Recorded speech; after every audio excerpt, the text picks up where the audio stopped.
Halo semua, pada hari ini saya mendapatkan berita bahwa sahabat kita yaitu Pavel 88, channel Pavel 88 dilaporkan ke polisi dan juga Bapak Muhammad KC. Ini beritanya dari deteksionline.com. Ini dilaporkan. Di sini yang dilaporkan adalah Pavel 88 dan akun Zontoloyo, akun YouTube. Nah, di pasal yang dilaporkan adalah pasal 28 ayat 2 Undang-Undang ITE dan pasal 156 atau pasal 151 KUHP. Nah, akun Sontoloyo ini disangka akunnya Muhammad KC kayaknya kalau lihat dari sini. Selain ini juga dari inilah.com juga sama, dianggap hate speech, rasi dipolisikan Muhammad KC.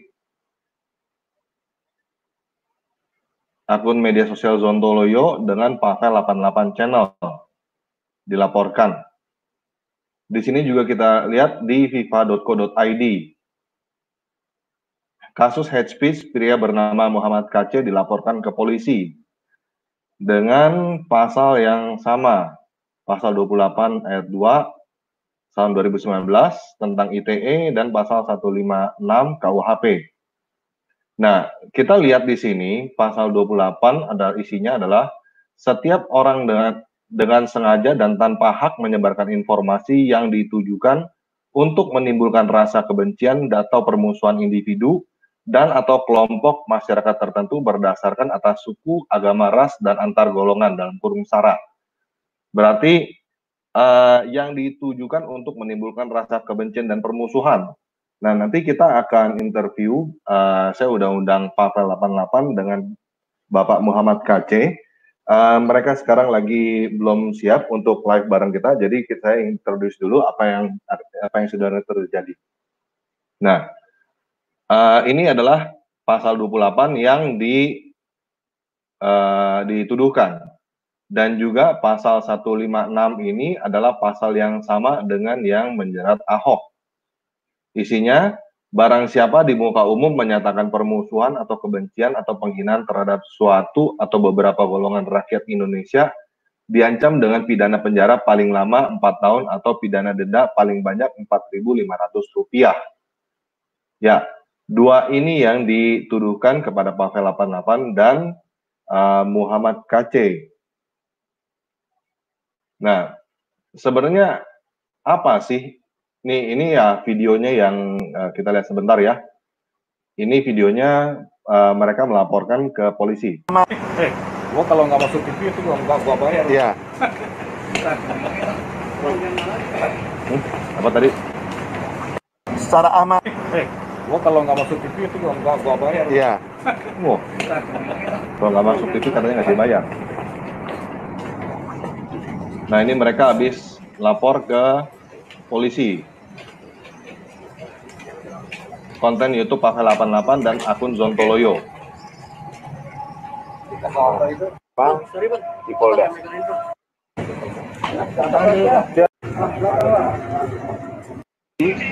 Nah, sebenarnya apa yang dilaporkan? Sepertinya yang dilaporkan video yang ini. Yuk kita lihat bareng aja ya. Pirang-pirang rukun Islam ada 5. Yang pertama syahadat. Asyhadu an la ilaha illallah wa asyhadu anna Muhammadar Rasulullah. Yang kedua, aqimus shalah. Dirikanlah salat. Yang ketiga, wa ita'uz zakat, membayar zakat. Yang keempat, shauma Ramadan, puasa bulan Ramadan. Bulan Ramadan. Yang kelima, wa hajjul baita man istata'a ilaihi sabila. Haji ke Mekah kalau punya ongkosnya. Fardu wudhu dan rukun Islam terdapat di kitab Safinatun Najah. Kasifatu saja. Bisyarah Safinatun Najah. Safinah artinya perahu, Najah artinya penyelamat. Jadi inilah perahu penyelamat, Safinatun Najah. Siapa pengarangnya? Syekh Nawawi Al-Bantani dan Syekh Salim bin Samir dari Hadramaut, Yaman. Mazhabnya Imam Syafi'i. Imam Syafi'i terkenal Muhammad bin Idris. Dia hijrah ke Mesir pada tahun 204 Hijriah meninggal. Jadi yang saya ingin garis pada bawah ya bahwa fardu wudu rukun Islam adanya di kitab karangan Syekh Nawawi ini. Bukan di Al-Quran. Ya. Bagaimana di dalam Islam mengharapkan keselamatan, sedangkan ibadah yang dilakukan sesuai kitab karangan ini. Alurnya peribadahan umat Islam itu ini karangan kitab karangan Syekh Nawawi. Silakan saudara dipikir secara jernih. Saya menyampaikan ini bukan mau merusak Islam, tapi meluruskan orang supaya jangan terjebak dengan kitab karangan orang dikatakan dari Allah. Itu menipu diri sendiri. Al-Quran mengatakan di dalam surat Al-Baqarah ayat 79 berkata begini. Bismillahirrahmanirrahim. Fawailul ladzina yaktubuna kitab biaidihim summa yaquluna hadda min indillah. Yang artinya, maka kecelakaanlah bagi orang-orang yang menulis kitab dengan tangannya sendiri, kemudian dikatakan ini dari Allah. Saudara masih ingat tadi saya katakan rukun Islam ini dari kitab karangan ini. Tapi syahadat, sholat, zakat, puasa, dan haji itu katanya perintah Allah. Padahal jelas kitab karangan ini fakta. Ya, saya bukan menjelekkan Islam. Saya meluruskan. Jangan punya pikiran bahwa saya dikira merusak Islam atau saya melecehkan Islam. Ini bukti fakta kitabnya loh. Saya menghimbau kepada saudara, sadarlah saudara, jangan merasa benar. Nih kepada para mualaf nih, Yahya Waloni, Ustadz Kainama, terus siapa lagi, Islam Mukoginta. Ini karangan nih. Ya. Ini fardu wudu nih tadi nah. Fardu wudu. Tuh, jelas ya. Fardu wudu. Terus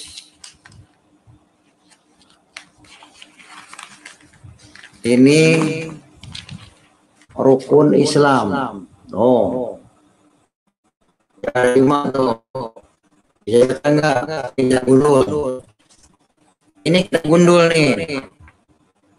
Yang menyesatkan banyak orang.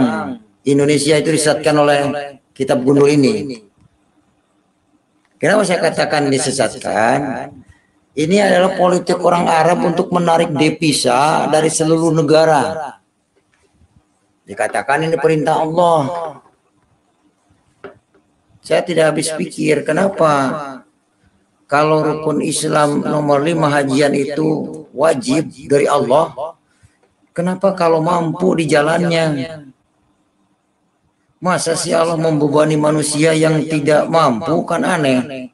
Tidak kasihan dong yang tidak mampu naik haji, dosanya tidak diampuni kalau memang naik haji itu menghapus dosa. Katanya Al-Quran berkata begini, la yukallifu nafsan illa wus'aha.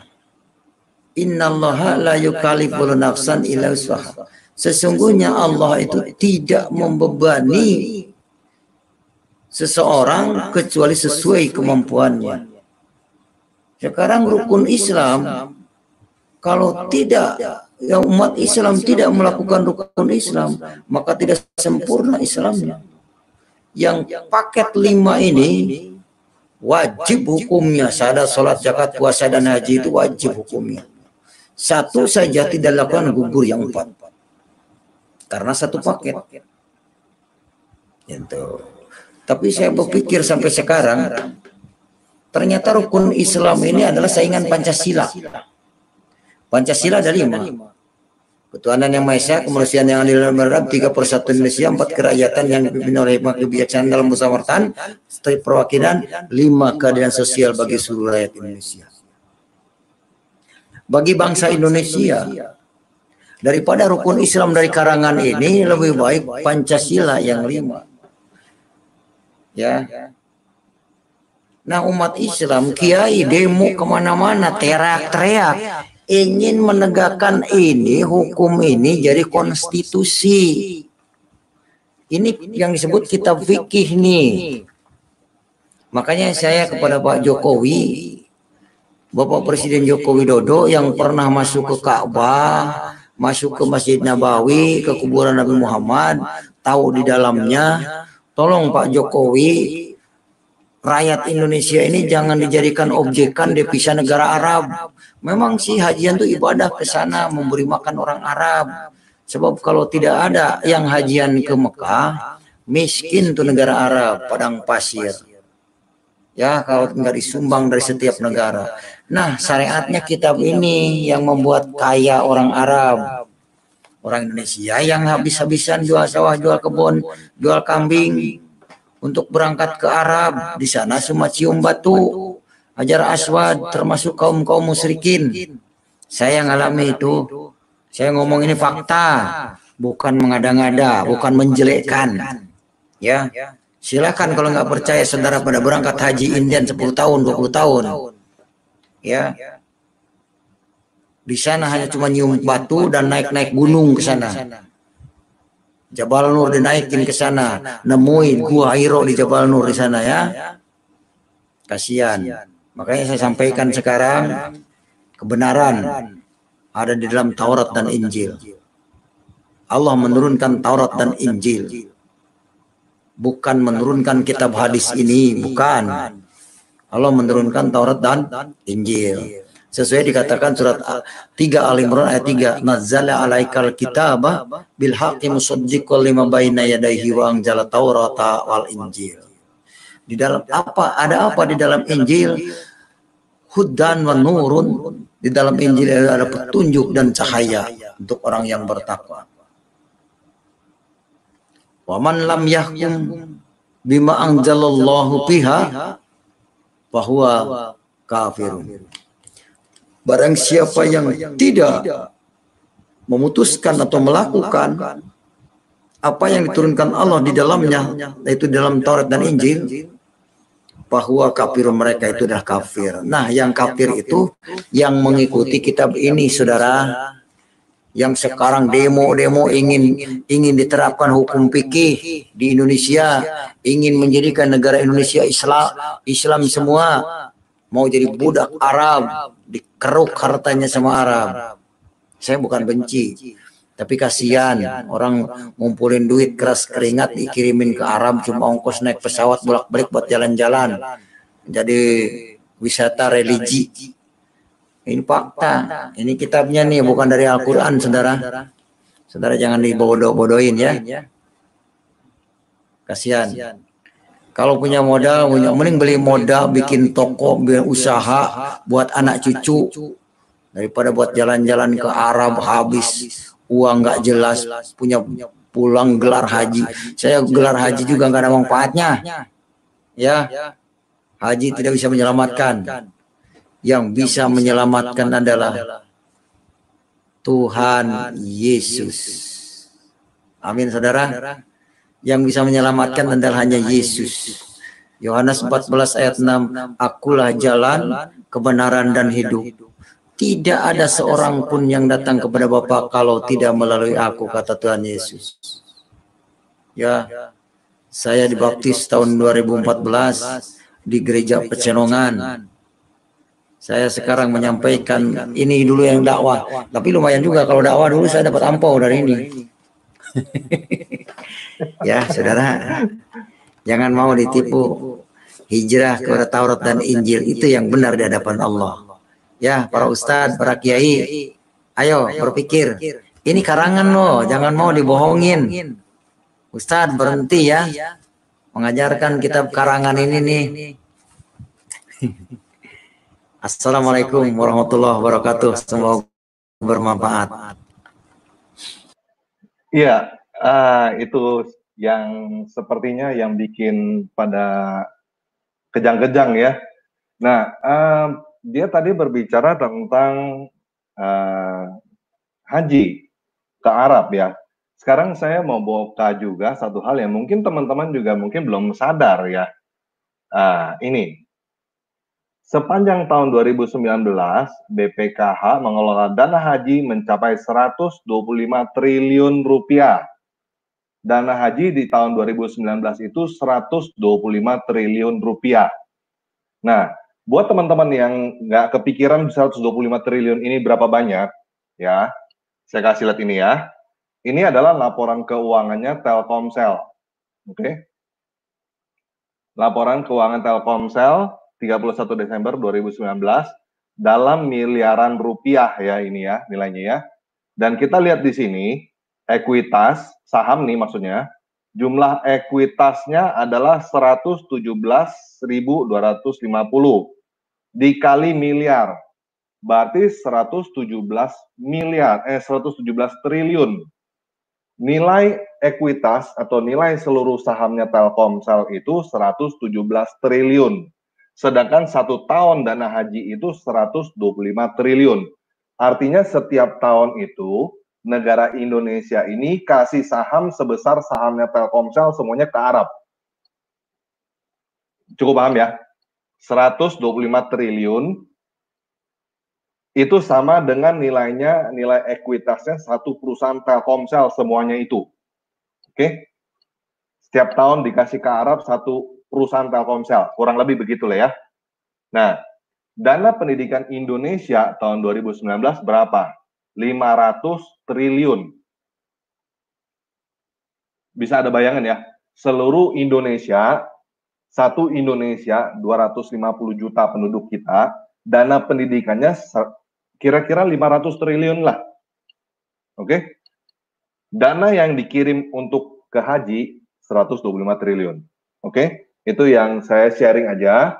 Saya nggak kasih komentar apa-apa, saya cuma menampilkan data fakta. Oke? Nah, saya udah undang Pak Pavel 88 dan juga Pak Muhammad KC untuk bisa bergabung dengan kita sekarang. Cuman sepertinya mereka masih ada kendala, jadi kita tunggu aja. Untuk sementara kita ngobrol dengan Bung Verbum Veritatis dulu ya. Halo bro. Shalom. Halo bro. Iya, salam. Selamat malam.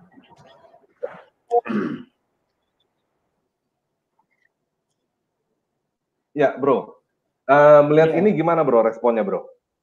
Ini soalnya berhubungan dengan apa? Jadi nggak jelas ya sebenarnya ya. Saya juga nggak tahu sebenarnya apa sih tadi yang dipermasalahin, saya nggak ngerti apa. Kayaknya semua fakta gitu yang diomongin. Ya, jadi kalau orang berbicara fakta, kemudian itu dianggap sebagai penghinaan atau dianggap sebagai sesuatu yang dimaksudkan untuk menimbulkan rasa kebencian terhadap pihak tertentu, maka sebenarnya kita tidak bisa bicara apa-apa lagi di dalam dunia ini. Karena bergantung perasaan orang. Bahkan orang-orang menjalankan tugasnya sebagai aparat keamanan pun, dia tidak bisa jalankan lagi. Karena meskipun kamu menangkap orang yang sedang mencuri, kemudian menuduhnya, membawanya ke meja hukum karena melakukan pencurian, nanti bergantung orangnya, oh kamu insulting perasaan saya.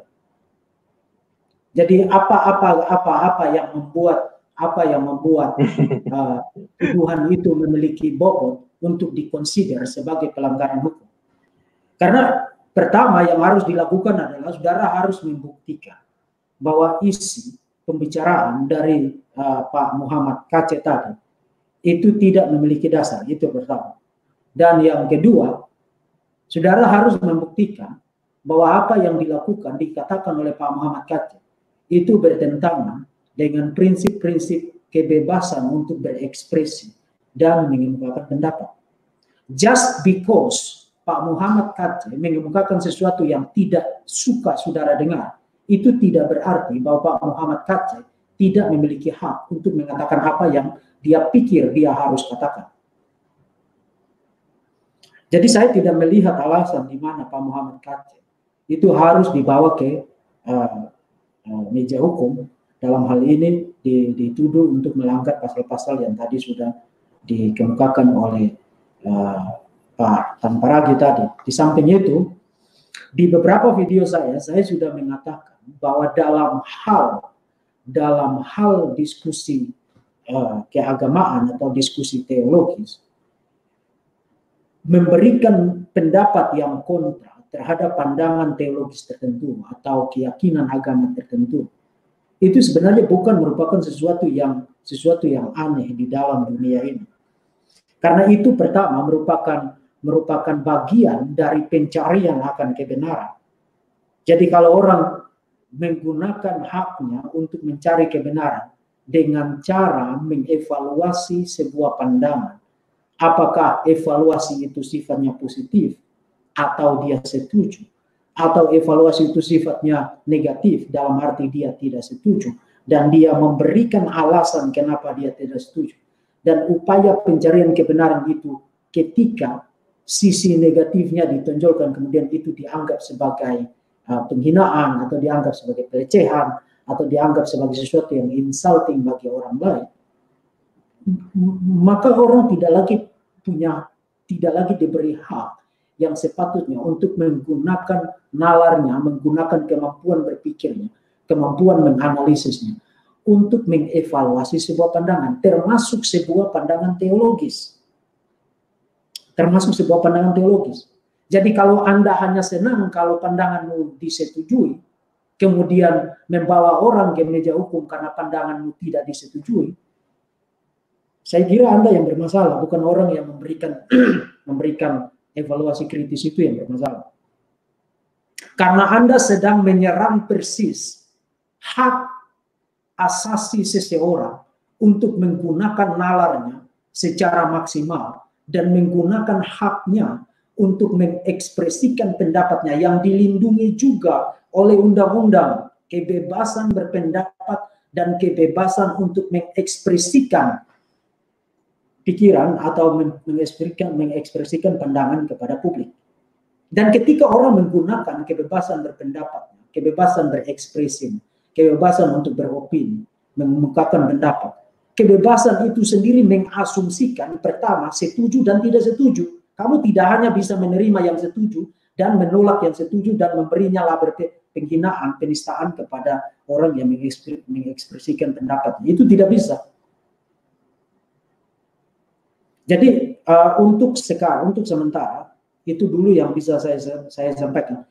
Singkatnya, saya tidak melihat alasan apapun untuk Pak Muhammad Kaceh harus diperhadapkan dengan masalah hukum.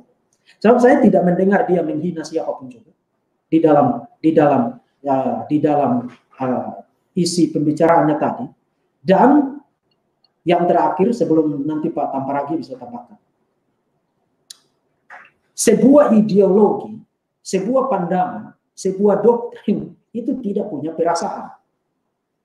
Tidak punya perasaan, tidak punya dignity. Itu sebenarnya kita tidak bisa menghina doktrin, menghina pandangan, menghina sebuah ajaran tertentu. Karena doktrin, ajaran, pandangan, termasuk juga ajaran-ajaran keagamaan, itu hanya punya nilai benar dan salah, atau nilai baik dan buruk, bermanfaat atau tidak bermanfaat. That's it. That's it. Itu sebabnya evaluasi kritis terhadap pandangan teologis manapun, termasuk pandangan Islam dan ajaran-ajaran Islam, itu harus dilakukan. Harus dilakukan. Jadi kita harus membedakan antara person, orang, dan ajaran. Ya. Halo? Ya, sorry tadi putus Pak. Putus ya. Jadi kita harus membedakan antara person, orang, dan ajaran. Yang dibahas oleh Pak Muhammad Kacé adalah ajaran. Dan ajaran itu tidak punya hak. Yang punya hak itu orang. Ajaran itu tidak punya hak. Yang punya hak itu orang. Ajaran itu harus dikritisi karena ada ajaran-ajaran yang berbahaya bagi manusia.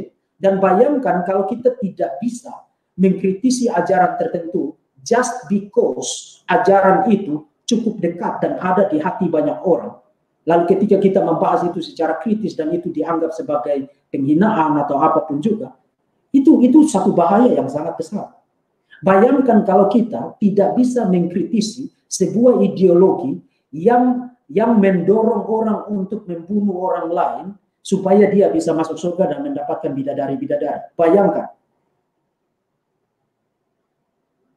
Jadi kita harus membedakan antara person dan teaching, ajaran, ideologi. Ajaran, doktrin, pengajaran, ideologi itu tidak punya hak. Tidak punya hak. Yang punya hak itu manusia. Yang punya hak itu person. Dan itulah sebabnya evaluasi, baik itu positif maupun kritis, terhadap ajaran tertentu, itu harus dan wajib dilakukan. Sebagai bagian dari pencarian akan kebenaran, dan juga sebagai bagian dari proses belajar. Saya ini seorang edukator, seorang pendidik. Dan di dalam kelas, orang boleh setuju dan tidak setuju dengan pandangan saya. Bayangkan kalau semua orang yang ada di dalam kelas saya bilang begini, oke, kamu harus hanya boleh setuju dengan pandangan saya. Kalau kamu tidak setuju, hari ini saya pecat kamu sebagai mahasiswa dan besok kamu tidak boleh lagi masuk ke dalam kelas saya. Itu cara mengajar apa itu? Oke. Sebentar ya. Tadi Pak Muhammad Kacé udah masuk, cuman tadi tolong mic dan kameranya di-allow Pak Muhammad Kacé, soalnya nggak bisa dimasukin kalau belum di-allow mic dan kameranya. Oke, silakan lanjut Pak.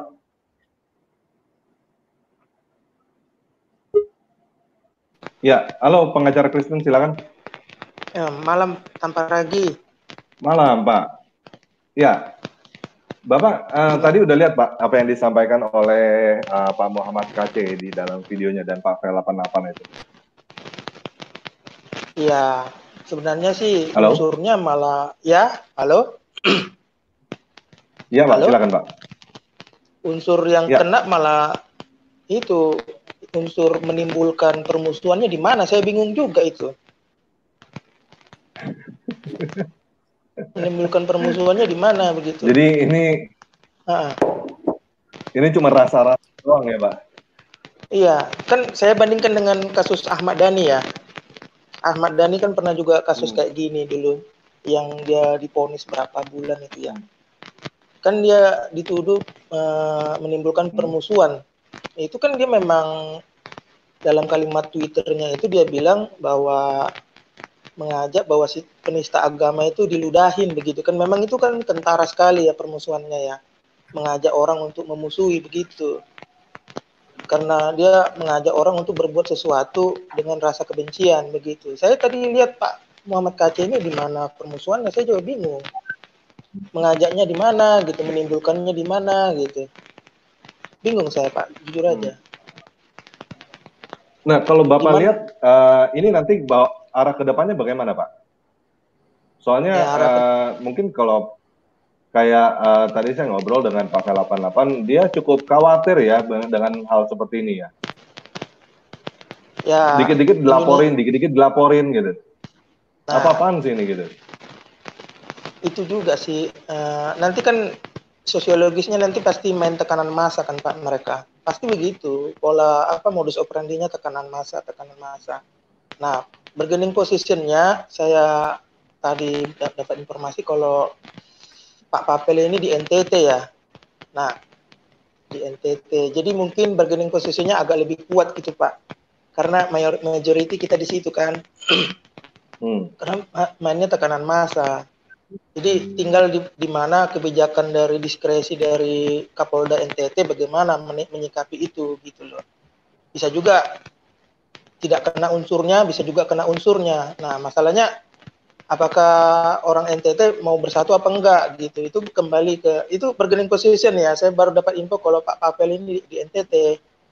Memang kan selama ini kan lebih banyak non hukum daripada hukumnya gitu.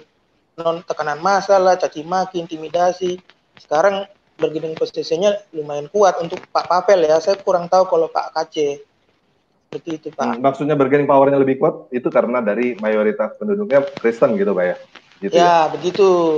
Tinggal nanti mungkin Pak Perbun Peritatis juga mungkin juga menggalakkan massa Pak, bagaimana Pak. Itu juga. Soalnya ini juga terjadi juga di India ya. Kalau sesuatu terjadi untuk orang-orang Hindu di Pakistan, pasti orang India marah.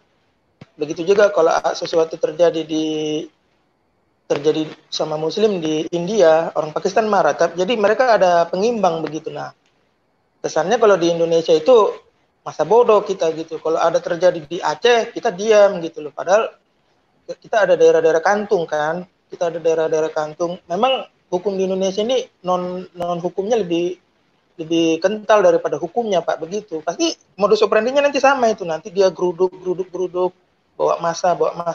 Akhirnya hakimnya ketakutan kan. Dia mau main cuci tangan begitu. Ya sudah, dia nanti vonis. Sebenarnya sih tidak kena unsurnya, tapi ya begitu Pak. Ya, jadi bargaining position. Kan kalau di sini kan pasal 28 ini dikatakan menyebarkan informasi yang ditujukan untuk menimbulkan rasa kebencian atau permusuhan individu atau kelompok masyarakat tertentu. Kayaknya tadi nggak ada ditujukan untuk menimbulkan rasa kebencian dan permusuhan ya, kalau saya lihat ya. Iya Pak. Bapak bisa bandingkan aja sama vonisnya Ahmad Dhani gitu. Itu kan kalau dia jelas itu kan dia mengajak orang untuk berbuat sesuatu gitu. Tapi nggak tahu Pak Muhammad KC ini mengajaknya di mana gitu. Saya kurang tahu juga. Dari tadi saya dengar nggak ada ajakan gitu. Apa yang mau dia ajak gitu? Dia mau ngajak apa gitu? Mau ngajak memusuhi seperti apa? Apakah mau menganiaya? Apakah apa begitu? Saya nggak ngerti coba yang melapor itu apanya gitu loh Pak. Oke Pak, sebagai pengacara Pak, sebagai di bidang hukum ya, saran Bapak untuk Pak Papel dan Pak Muhammad KC apa Pak menghadapi hal seperti ini Pak? Saran saya sih lapor balik Pak. Lapor balik? Lapor balik. Selama ini nggak pernah kan? Lapor baliknya apa itu Pak? Masalah apa Pak? Pencemaran nama baik. Oke. Berarti kayak menuduh gitu ya, pencemaran nama baik ya? Iya gitu. Karena itu kan makanya kita juga bisa ibaratnya menjustifikasi kalau kita ini kan untuk kalangan sendiri gitu loh. Kalau kamu dengar ya itu urusan kamu, tapi kan ini untuk kalangan sendiri kan. Ya kalau dengan justifikasinya seperti itu gitu loh. Kalau nah ini makanya di situ nanti kabur gitu loh Pak. Mana domain publik, mana domain privat. Di YouTube ini publik apa privat? Saya juga masih banyak yang YouTube sih seharusnya sih publik Pak. YouTube publik Pak. YouTube publik. Publik tapi kan ada segmented gitu ya. Maksudnya apakah ini untuk kalangan Kristen? Nah, jadi contohnya beginilah. Apakah kalau zaman dulu itu kan ada siaran rohani di TV swasta ya kan? Nah, siaran rohani di TV swasta. Apakah kalau kita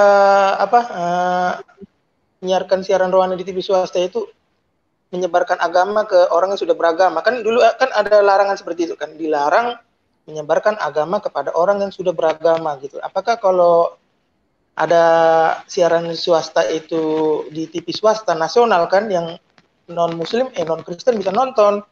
Apakah itu termasuk juga menyebarkan agama gitu? Itu kan karena dia di TV publik, tapi dia segmented, kan begitu Pak, ya kan?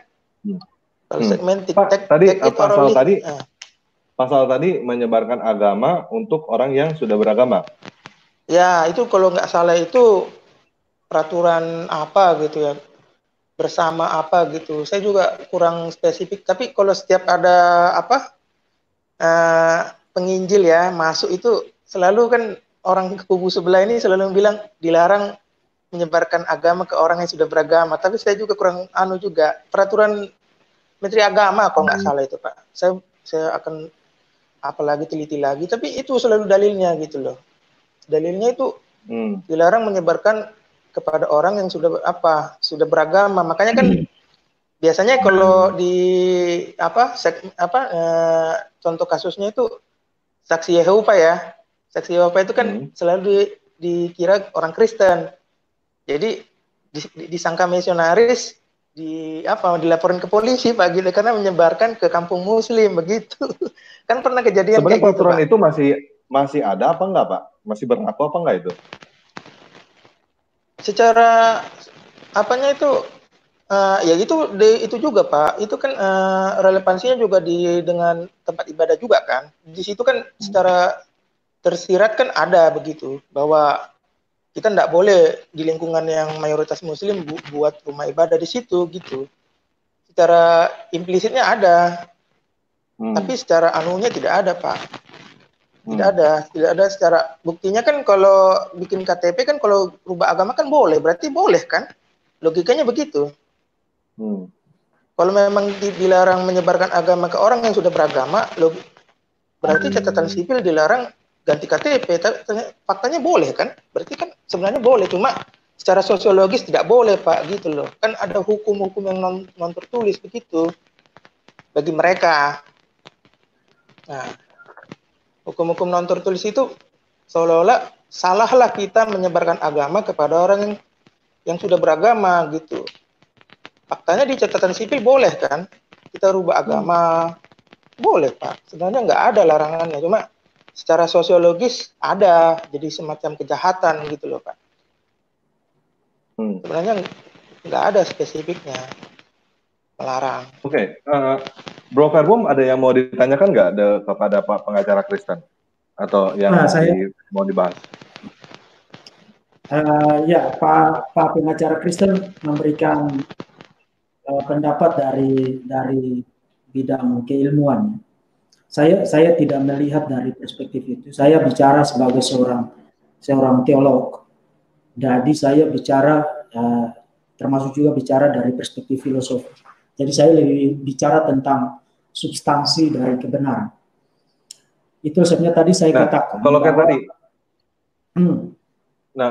kalau kayak tadi Pak pengacara Kristen misalnya Pak Verbum bilang, ya kan kita kan apologet nih. Maksudnya menangkal serangan-serangan kan kita menjawab tuduhan-tuduhan itu.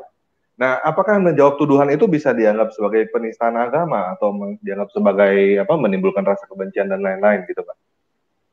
Ya, jadi makanya itu Pak. Jadi kesannya kayak ini playing victim gitu. Mereka yang nyerang kita terus udah gitu mereka dikit-dikit kaing-kaing. Aduh gitu, kita dinista nih. Padahal mereka yang begitu gitu. Ya makanya sebenarnya kan aturan itu ada aturan yang sebenarnya harus diturunkan ada aturan turunannya, contohnya peraturan pemerintah gitu. Seharusnya pemerintah bikin seperti itu, undang-undang itu ada penistaan agama tapi ada pengecualian gitu loh Pak. Seharusnya sih seperti itu. Karena begini logikanya. Sejak kelahirannya Islam itu kan mengkritik Kristen. Sejak kapan Islam tidak pernah mengkritik Kristen gitu. Iya. Sejak kelahirannya kan dia mengkritik Kristen. Jadi apakah masuk akal tidak mengkritik gitu loh? Agama mana? Agama misi ya, khususnya agama misi. Agama misi mana yang tidak mengkritik begitu loh? Kecuali mungkin Konghucu kali ya. Tidak mengkritik atau Konghucu apa. Bahkan agama Buddha itu mengkritik loh Pak. Agama Buddha itu mengkritik juga agama Hindu karena agama Buddha datang belakangan. Ya, jadi saya bertanya, agama mana yang tidak membawa misi mengkritik gitu? Itu kan nggak masuk akal aturannya kan? Tidak masuk akal aturannya. Karena sejak kelahirannya Islam itu mengkritik Kristen dan Yahudi gitu loh. Malah agak lucunya itu, walaupun ini di luar konteks dikit ya, mengkritiknya juga salah kan, karena mengkritiknya itu dia menuduh orang Kristen menjadikan Isa dan Maryam sebagai Tuhan, padahal orang Kristen tidak pernah menganggap Maryam itu Tuhan kan begitu. Iya, Nah, salah udah nuduh salah lagi ya. Iya, nuduhnya itu udah salah gitu loh. Nah kan jadi kembali. Bentar Pak ya. Ini Pavel 88 sebenarnya udah masuk, cuman device not connected. Pak, ini mesti di allow Pak, mic dan mic-nya mesti di allow supaya bisa dimasukin ke dalam studio Pak. Jadi Pak Pavel bisa keluar dulu, terus udah gitu masuk lagi Pak, diulang linknya itu, terus ada nanti mic-nya diminta dinyalakan, dan itu nanti diminta izin, tolong di allow ya Pak. Sekarang saya kick dulu, Bapak balik lagi ya. Ya, lanjut Pak. Jadi makanya kalau kita bisa memohonkan ke Mahkamah Konstitusi pasal penistaan agama, ya ini dasarnya nanti itu begitu loh. Bagaimana bisa agama tidak mengkritik? Dari mana ceritanya agama tidak mengkritik? Agama misi khususnya ya, agama Abrahamik tidak mengkritik itu dari mana? Pengacara saya mau tanya. Ya, boleh. Istilah yang digunakan yang tepat dalam konteks hukum itu penistaan agama atau apa? Iya, penistaan agama, Pak. Penistaan agama. Saya mau kasih komentar tentang istilah itu dari perspektif filosofis. Agama itu set of doctrine, satu kumpulan doktrin. Jadi doktrin itu tidak bisa dinista. Artinya penggunaan istilah penistaan agama itu penggunaan istilah yang oksimoron. Oksimoron itu istilah yang gak nyambung. Yang bisa dinista itu hanya manusia, karena yang punya dignity itu manusia. Dan manusia itu bukan agama.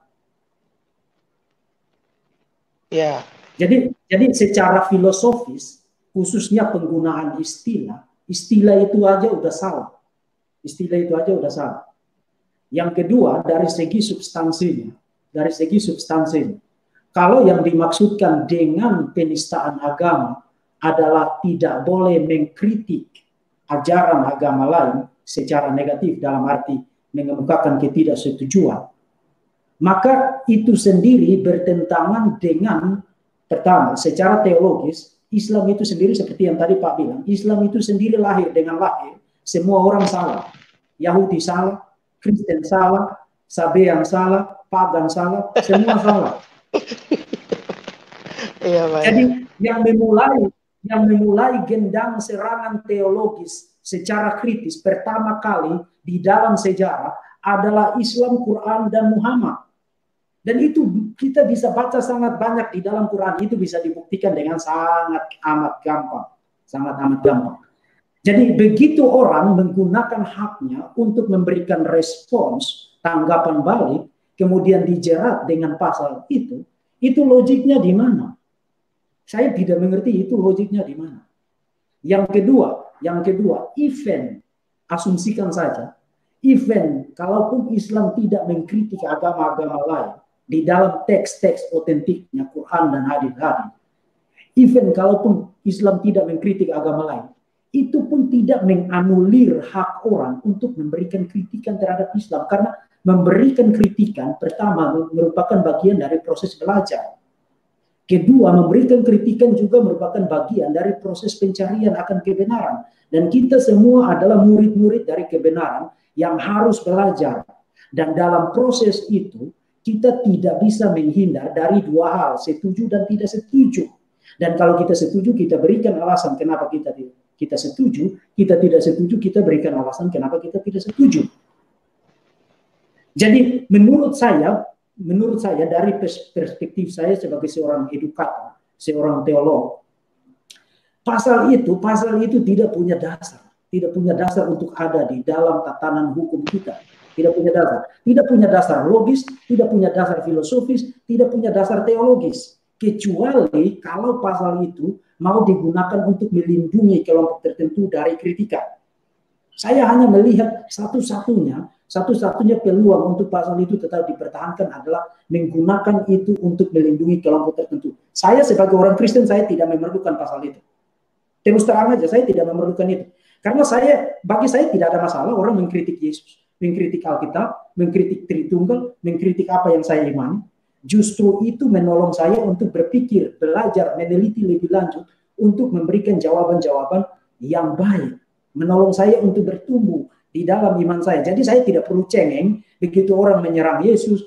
Bahkan kalau kita membaca komentar-komentar dari Muslim, Yesus lahir dari vagina, tiang jemuran, segala macam komentar yang kita tidak pernah pikirkan, yang biadab dan lain sebagainya, itu muncul. Tapi kita menghadapi itu dengan kepala dingin, kita memberikan argumen, kita memberikan bukti, memberikan sanggahan, tidak usah cengeng-cengeng sedikit-sedikit lapor. Karena itu juga menolong kita untuk berpikir. Jadi saya tidak melihat alasan kenapa pasal itu harus ada. Saya tidak melihat itu. Nah, kemarin saya ngobrol sama pengacara Kristen, katanya untuk yang bisa kita lakukan kalau sekarang karena memangnya pasalnya udah ada ya kita nggak bisa apa-apa. Yang bisa kita lakukan adalah kita banding ya Pak ya ke MK gitu ya Pak ya, untuk supaya undang-undang pasal ini ditinjau ulang ke Mahkamah Konstitusi, ditinjau ulang apakah bertentangan dengan Undang-Undang Dasar 45.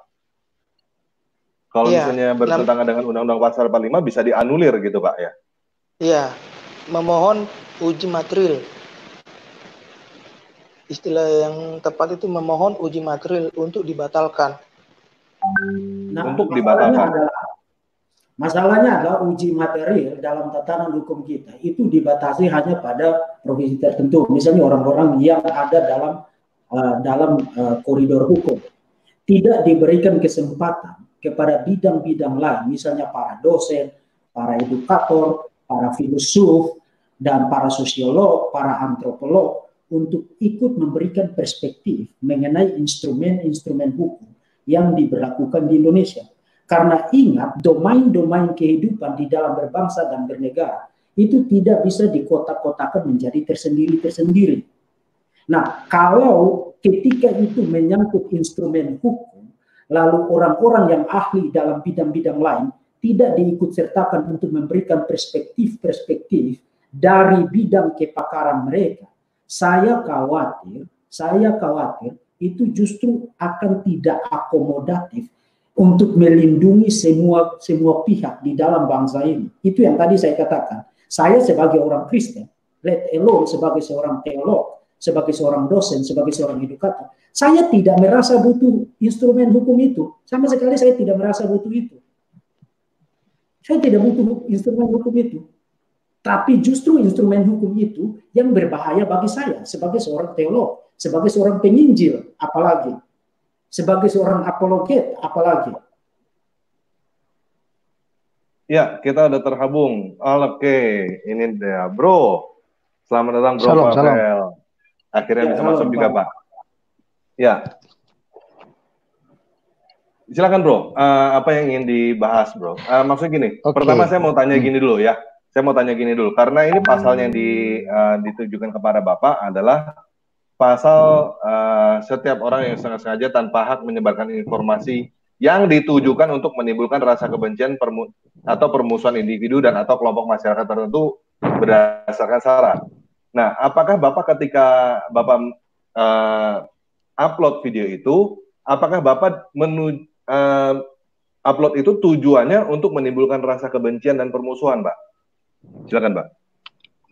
Oke, saya jelaskan ya. Jadi video itu saya dapat dari teman sebenarnya, karena itu beredar di WhatsApp toh.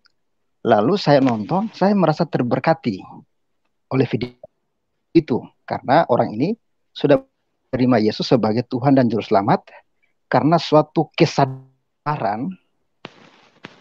Menurut video yang dia sampaikan, dia sadar bahwa yang dulu bukan kebenaran, sekarang kebenaran di dalam Yesus Kristus atau Isa Al-Masih. Dan di dalam video itu juga dia sebut ada oknum ya, para mualaf seperti Yahya Waloni, Moko Ginta yang saya lihat dalam YouTube-nya begitu keras ya. Sebenarnya bukan mengkritik saya lihat tentang kekristenan, tetapi mereka berusaha memutarbalikan tentang ayat-ayat Alkitab sesuai dengan pemikiran mereka yang menurut saya sungguh-sungguh tidak masuk akal dan boleh dibilang begitu bodoh dalam menafsirkan ayat sesuka hati mereka. Ya, dan selama ini saya lihat Yahya Waloni beredar dan berkoar-koar bahwa Yesus bla bla bla bla, dan itu sangat luar biasa. Dan jujur, secara pribadi kan sudah dilaporkan tapi tidak ada kejelasannya bagaimana. Lalu saya berpikir bahwa video ini mungkin bisa memberikan juga pencerahan kepada mereka ini yang selama ini menjelek-jelekan kekristenan dengan cara-cara yang tidak sopan dan tidak wajar. Lalu video ini sepertinya bisa menjawab apa yang mereka lakukan itu, bahwa Al-Quran pun mengatakan bahwa percayalah kepada Taurat, percayalah kepada Sabur atau Mazmur, percayalah kepada Injil. Karena di sanalah jalan keselamatan. Menurut Pak Muhammad Kacé, jujur dalam video itu saya berkata saya tidak terlalu saya juga tidak tahu apakah ini benar dari Al-Quran atau tidak, saya tidak tahu. Tetapi bagi teman-teman yang menonton video ini, jikalau ini sesuatu bukan kebenaran menurut kalian, ya bisa memberikan informasi yang berimbang supaya kita sama-sama belajar tentang tentang perbandingan agama, karena itu juga sering dipelajari begitu.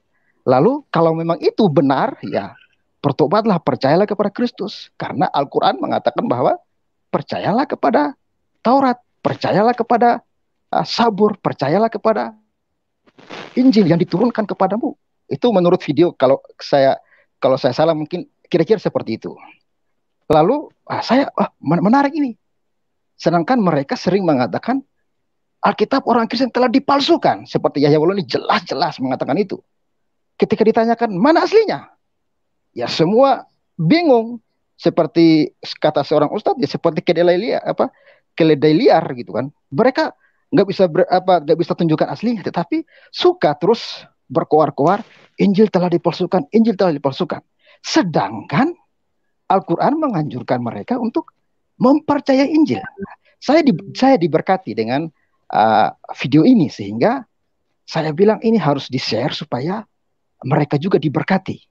Kalaupun mereka merasa ini tidak benar, ya sewajarnya tanggapilah dengan dalil-dalil berdasarkan Al-Quran contohnya. Kalaupun yang disebut oleh Muhammad Kacé ini tidak benar.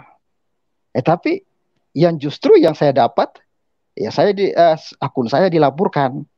Padahal sebenarnya saya merasa diberkati oleh video itu, dan saya merasa perlu untuk di-share supaya seperti khususnya ya, maka saya bilang ada orang-orang tertentu yang akan marah. Ya sebenarnya tujuannya itu di dalam video oleh Muhammad Kacé itu mengatakan bahwa seperti Yahya Waloni, Ihsan Mokoginta, ya coba tanggapi video ini. Ya kira-kira begitu alasan saya memberikan video itu di channel saya. Kira-kira begitu, Pak. Oke, Pak. Sekarang situasinya gimana, Pak? Maksudnya apakah udah ada di pihak kepolisian yang menghubungi Bapak atau gimana? Sampai saat ini belum ada, Pak. Belum ada, karena saya pun baru tahu berita tadi dari Pak Tamparagi. Saya juga kaget, wah, yang dorong permasalahkan videonya Muhammad Kacé gitu. Padahal sebenarnya video itu ya menurut saya wajar-wajar saja, seperti selama ini mereka terus menjelaskan tentang kekristenan dengan yang saya bersyukur ada beberapa apologet seperti Pak Verbum, Tamparagi, Andre Tunggal dan lain sebagainya membalas itu dengan dasar-dasar Alkitab, bahwa apa yang kalian jelaskan selama ini salah. Kalian mengatakan Alkitab itu palsukan. Kalian mengatakan Yesus itu bukan Tuhan tapi manusia yang dituhankan. Padahal jelas Alkitab mengatakan bahwa Yesus itu adalah Tuhan yang datang ke dunia mengambil rupa seorang manusia. Itulah jadi orang Kristen tidak mempercayai manusia jadi Tuhan, tapi Tuhan yang datang sebagai manusia. Lalu salahnya apa? Apakah Tuhan tidak berkuasa bisa jadi manusia? Wong Dia Maha Kuasa. Jadi video ini sebenarnya supaya memperoleh berita yang berimbang dari para mualaf seperti Yahya Waloni, Ihsan Mokoginta yang baru-baru saya lihat video dia tentang Paulus penipulah dengan tafsiran yang gile-gile betul. Dan saya bersyukur. Saya sering menyimak Verbum Veritatis, menanggapi itu, dan saya rasa fine-fine aja, itu tidak ada problem dari kekristenan. Oke, kalau kalian menjelaskan tentang begini, ayo kita bahas bersama-sama, kita memberikan penerangan supaya clear bahwa apa yang kalian tuduhkan itu salah. Saya berharap ya dengan video yang saya sampaikan itu, khususnya sebenarnya ini kepada Yahya Waloni dan Iksan Mokokinta itu, cobalah tanggapilah juga dengan waras videonya Muhammad KC ini supaya kita juga dapat memperoleh berita yang berimbang. Oh, kata Muhammad KC contohnya ngarang dia ini. Bukan begitu contohnya. Oke.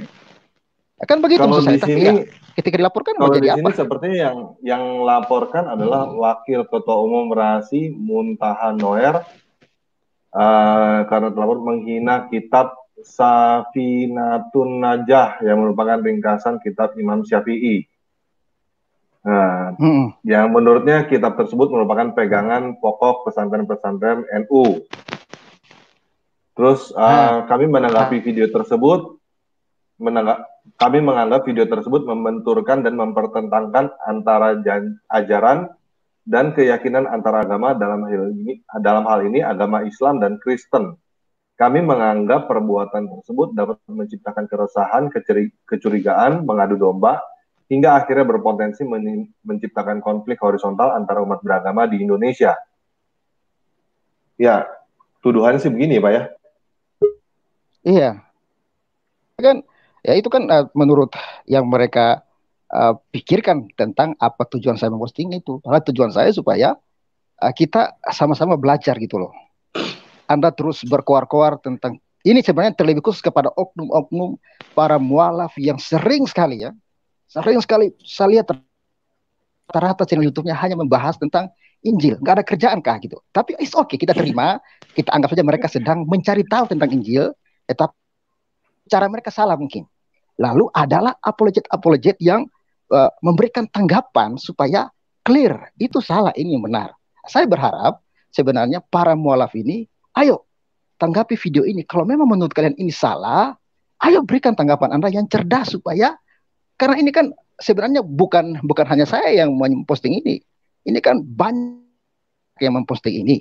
Jadi supaya kan bagus kalau misalnya mereka memberikan tanggapan yang cerdas, bisa memberikan berita yang berimbang. Tetapi kok jadi ngamuk dan melaporkan, itu kan ya mereka, saya juga nggak tahu kenapa seperti itu gitu. Oke, guys, ini saya tadi WhatsApp dengan Pak Muhammad KC. Dia bilang dia sekarang lagi di hotel tapi sinyalnya buruk banget. Jadi belum tentu kayaknya dia belum tentu bisa ikut ke kita ngobrol. Tapi kita akan tunggu aja ya. Nah, sekarang ada Pak Alex TV7. Shalom Pak Alex, silakan. Halo, mic-nya dibuka Pak. Unmute, ya, silakan Pak. Halo, ya, selamat malam. Shalom Mas Deki, Mas Pavel. Ya, selamat malam. Salam. Iya, ini yang terjadi dengan Bro Pavel ini seperti Ahok ini, dan harusnya polisi di tempatnya Bro Pavel jauh lebih pintar dari yang di tempatnya Pak Ahok dulu. Karena di tempatnya Pak Ahok dulu itu pemerintah ditakuti oleh massa kan. Sebenarnya yang bikin penjara Pak Ahok dulu itu kan massa, bukannya aturan. Dan itu harusnya hari ini tidak terjadi dengan Bro Pavel. Betul kata pengacara tadi. Harusnya di tempatnya Mas Pavel ini, orang di sana harus lebih berani untuk bersuara. Karena di sana mayoritas Kristen toh. Jadi harusnya jauh lebih berani untuk bela Mas Pavel. Dan jika itu terjadi sih, saya yakin 1000% tidak akan terjadi apa-apa sama Mas Pavel. Berarti Mas Pavel sekarang levelnya udah sama kayak Pak Ahok nih ya ceritanya ya? Iya, harusnya jadi sama ini. Karena kejadiannya kan sama kan? Tidak ada juga sama. Ya, tidak ada penistaan agama. Coba ingat lagi, Pak Ahok itu menista apa? Tidak ada. Tidak ada individu yang dinista Pak Ahok. Hari ini Mas Pavel itu tidak ada juga, sama saja. Dan yang bikin Pak Ahok masuk penjara itu massa yang kemarin ada di Jakarta sana kan, yang rata-rata ingin Pak Ahok masuk penjara. Hanya pemerintah kan terdesak dengan itu semua dan bikin Pak Ahok masuk penjara. Dan itu tidak akan terjadi, saya yakin, dengan Mas Pavel, karena di sana mayoritas Kristen lah. Saya harap orang-orang di sana juga bersatu buat dukung Mas Pavel. Oke, Pak pengacara Kristen, saya mau nanya Pak. Ini kan terjadi begini nih ya. Apa yang harus dilakukan oleh Pak Pavel? Apakah dia harus diam aja atau misalnya dia harus tadi seperti yang Bapak bilang tuntut balik gitu karena dianggapnya orang-orang ini telah mencemarkan nama baik Pavel 88 Channel gitu. Atau gimana Pak? Apa sebaiknya Ya, didiemin aja, tungguin aja? tunggu aja Pak, tunggu tapi sambil sambil berjalan harus sudah direncanakan, harus keras gitu Pak. Hmm. Ya, Bro Pavel gimana? Tadi ada wacana dari pengacara Kristen bilang disarankan untuk tuntut balik. Jadi ini dari apa? Dari kelompok ini yang bisa dianggap anggota masyarakat spiritual Indonesia nih, Rasi ini bisa dianggap mencemarkan nama baik Pavel gitu. Gimana Bro? Kira-kira apakah Bro akan melakukan itu atau gimana, atau diemin aja, cuek aja? Kalau saya untuk saat ini sih sebenarnya saya belum terlalu pusing dengan itu ya.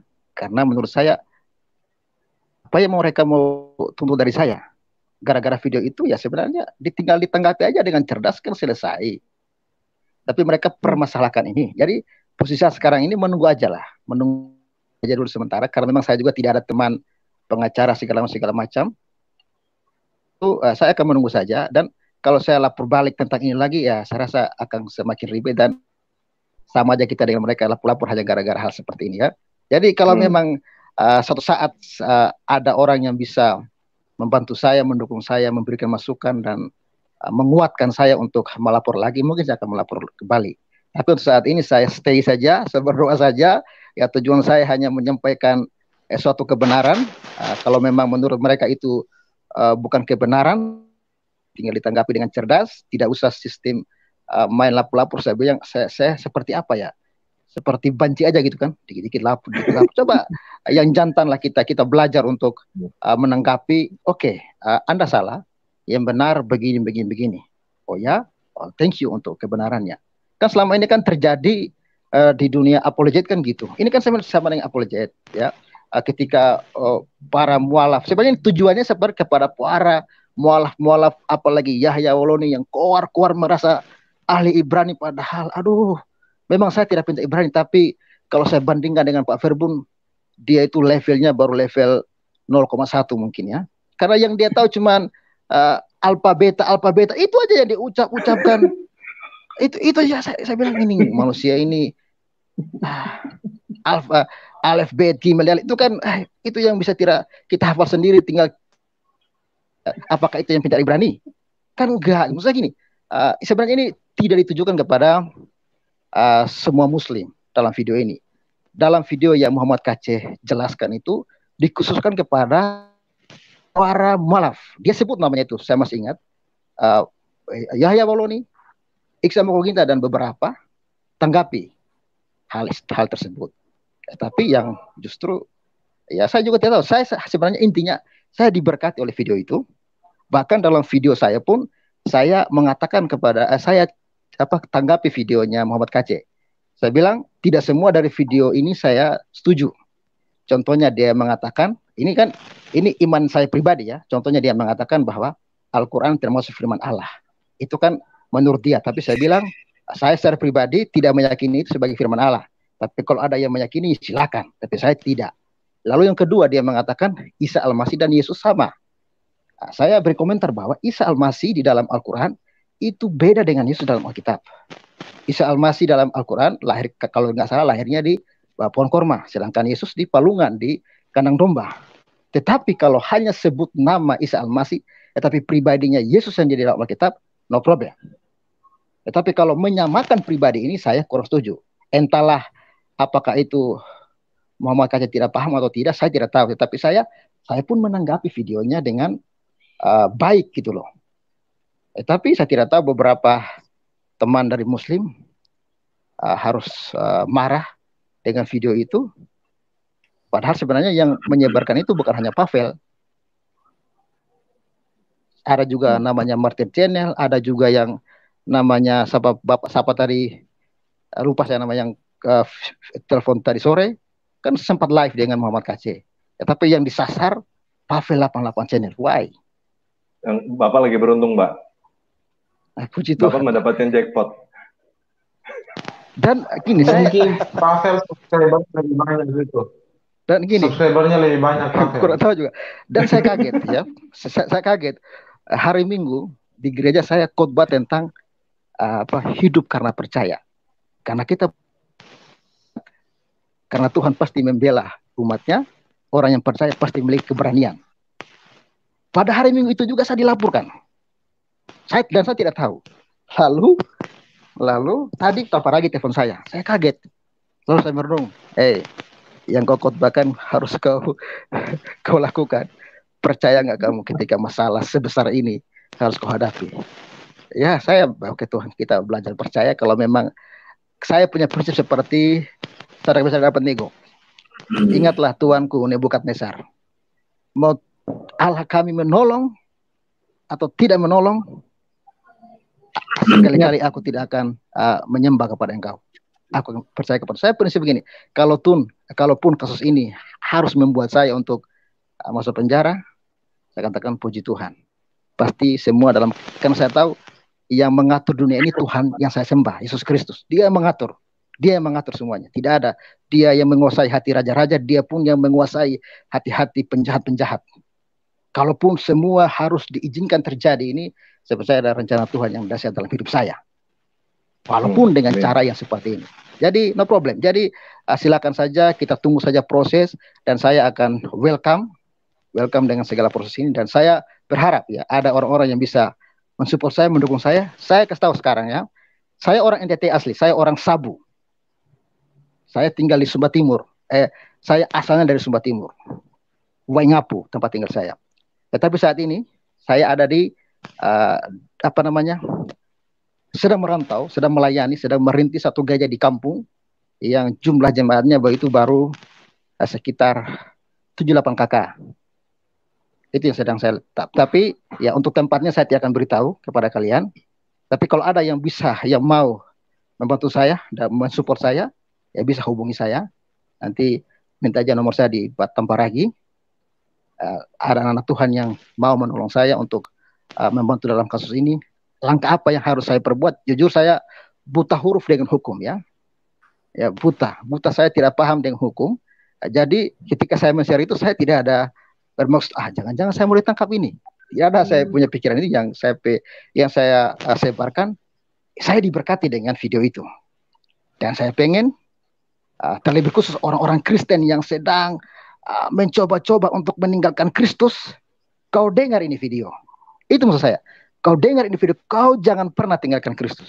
Karena jalan keselamatan, bahkan Al-Quran mengatakan, percayalah kepada Injil, percayalah kepada Sabur atau Mazmur, percayalah kepada Taurat. Lalu kau tinggalkan itu, memang kau luar biasa. Luar biasa memang kau. Makanya video ini sebenarnya ditujukan kepada para mualaf yang suka menjelekkan Kristen. Yang kedua, itu dari pihak saya ya. Kalau dari pihak Muhammad Khalid saya tidak tahu apa tujuan dia. Yang kedua, tujuan saya kepada orang-orang Kristen yang berusaha ya melangkahkan kaki, meninggalkan Kristus. Saudaraku, engkau akan binasa. Karena jalan keselamatan hanya kepada Kristus. Tidak ada yang bisa menyelamatkan engkau dengan perbuatan baikmu. Siapa Anda? Dari lahir Anda sudah berdosa. Selama hidup berapa dosa yang engkau telah lakukan. Lalu engkau bisa menyogok Tuhan dengan agamamu. Bahkan agama Kristen pun sama katakan tidak bisa menyelamatkan orang. Gereja apapun tidak bisa menyelamatkan orang. Lalu engkau mau menyogok Tuhan dengan perbuatan baikmu. Siapa Anda? Perbuatanmu itu tidak ada yang berkenan karena engkau berdosa. Oleh karena itu Allah berinisiatif untuk menyelamatkan manusia. Karena dia mengasihi kita. Makhluk yang paling mulia, yang paling dikasihi itu hanya manusia. Serupa segambar dengan Allah, tapi rusak oleh karena dosa. Oleh karena itu Allah memperbaiki itu dengan apa? Ya, untuk menyelamatkan manusia. Kalau Allah datang langsung, manusia hangus karena Allah kudus. Oleh karena itu, caranya ya harus jadi manusia. Merendahkan diri, mengambil rupa seorang manusia. Itulah Yesus Kristus. Allah, makanya kelahirannya dahsyat kan? Oleh Roh Kudus. Maria mengandung, bukan oleh Yusuf. Oleh Roh Kudus.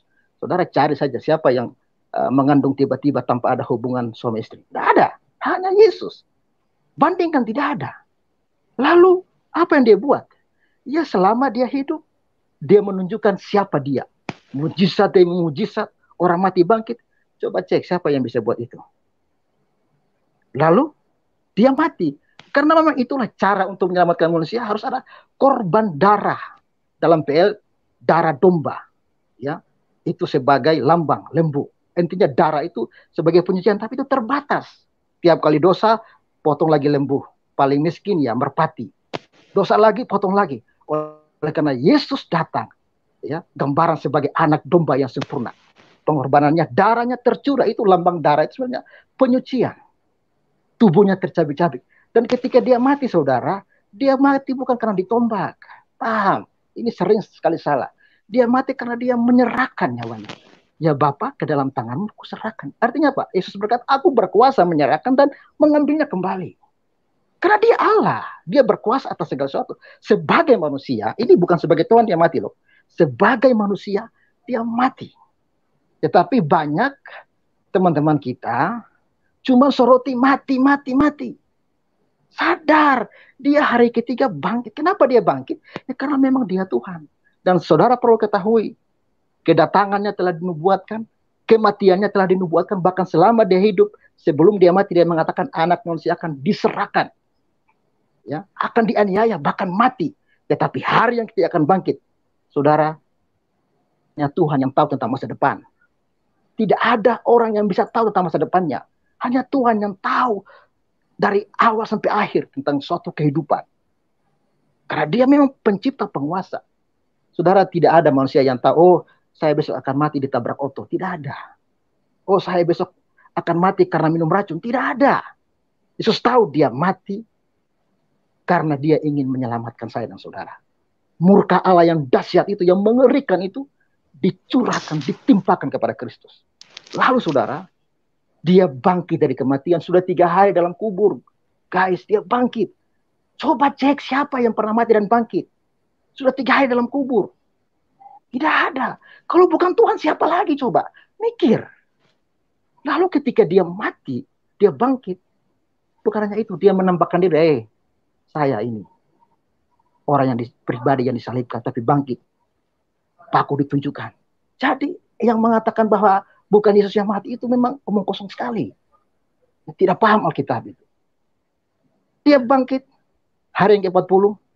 Dia naik ke surga. Kenapa dia ke surga? Ya, karena dia asalnya dari surga. Allah yang maha kuasa dari surga. Ketika dia mati di kayu salib, dia sudah selesai. Dosa hanya diselesaikan oleh darah Kristus. Tidak bisa dengan amal ibadahmu. Tuhan tidak bisa disogok dengan kebaikanmu. Tuhan kurang baik apa? Tuhan kurang kaya apa? Hujan panas yang kau dapat karena kebaikan Tuhan. Lalu hanya karena engkau sedekah sama orang, terus kau bisa sogok Tuhan, dosa diampuni. Ini kan mikir, nggak akal gitu loh.